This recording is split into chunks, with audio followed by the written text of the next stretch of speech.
Hello and welcome to my channel. Today I'm going to be reviewing the M18 and all of its 76mm variants. Much of this ranking is going to be of my own opinion and experience, so if you want to formulate your own little thoughts about what I'm going to tell, then of course that's fine. It's just your opinion, my opinion. We're different. So let's get right into it, shall we? So as a light introduction to the M18, it's a rank 3 light tank / tank destroyer, whatever you want to call it, that sits in the far left of the American tech tree. There's also a premium version of it that is the exact same thing. It just has a little bit of exterior modification, you could say. And there's also two more premium versions of it, but one is on an M42 chassis, the other has a 90mm. We're not going to be worrying about those today. We're just going to be worrying about the 76mm variants. So for armor, the M18 is not very great.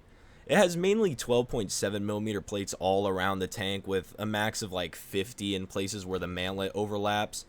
But mostly anything in game and at BR can penetrate this thing, and it can only stop like rifle caliber rounds. You're probably not going to be stopping 12.7, 14. You will not be stopping those rounds. You can of course stop like 7.62, but your commander's going to have a bad time with those. So if you like light tanks, it's great. It's a perfect glass cannon, but if you're armor orientated, this tank is just not for you. The M18 comes armed with the 76mm M1 cannon, which overall is an amazing cannon with relatively high velocity, averaging about 800 meters a second. It does come with 5 shells, of which you will probably only be using 2, and one of those you will probably only use temporarily. The main shot that you will use most likely is the M62 shell. This shell overall is amazing for the BR. It can penetrate almost anything pretty reliably overall and is almost always a one-tap from the side if you were to shoot from the side. It can indeed, when placed center mass on, let's say, a Tiger, just one shot. It's armed with enough TNT explosive and equivalent to just take out almost anything at the BR, so overall, Armament, amazing. It's great. Now that we're on speed, the M18 is no slouch at all. It can reach 80 kilometers an hour and has 400 horsepower at around 18 tons. On ground and pavement, as you can see here, it's able to reach up to 50 kilometers an hour pretty fast, but past that, you probably won't be reaching 80 kilometers an hour in an actual battle unless you somehow find yourself flanking across cargo port on the right side. But in general, its mobility is amazing for a light tank, and it's always useful when you're flanking, rushing, or just getting to a sniping position. Now that we've reached effectiveness, this is where armor, armament, and mobility all really combine into one entity. These combinations really allow the M18 as a flanking vehicle to get behind enemy lines and rout them pretty quickly and early into the game, and quite frankly, this can just alter the course of a match if played right. The M18's uncanny ability to combine these triad of factors into one deadly technique and get from point A to point B at a speed that only light could compare to, quite frankly, is one of its strongest points, and quite frankly, I think that this makes the vehicle just overall one of the best at its tier. So as we move on to ergonomics, this will consist of like reloading, turret traverse, well, all that pizzazz.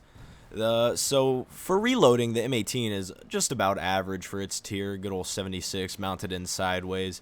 You'll have about an 8-second reload with just a regular old crew.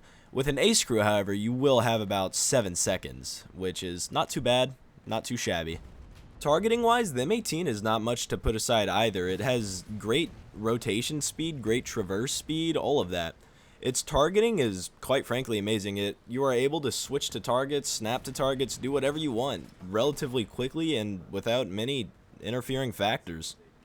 And for handling the M18, overall, it's pretty easy to handle. It's pretty good for the new player and it works well for the old player. You might see yourself drifting a little bit at higher speeds, but the tank is very responsive, it listens, it does whatever you want, and it gets you from point A to point B, so not much to critique there. Alright, now that we've made it to the ranking part of the video and the final section, I will give the M18 a 3 out of 10 for armor, 9 out of 10 for armament, 9 out of 10 for mobility, 10 out of 10 for effectiveness, 8 out of 10 for ergonomics, and since there's a premium version of it, for just 3,000 golden eagles. It's just a copy paste of a great tank. It further bolsters your lineup. If you haven't noticed, I've been using the premium version of it for the majority of this video. I just think it's a great vehicle. So we're going to add another 8 points to it. After doing the math, the M18 scores 40 points. And on my cool little chart here, that means it scores a cool A tier. So if you guys like this video, think about subscribing, maybe even liking the video. And I want constructive criticism on my video so I can improve, make stuff better. But anyways, I'll see you guys later. Have a good one.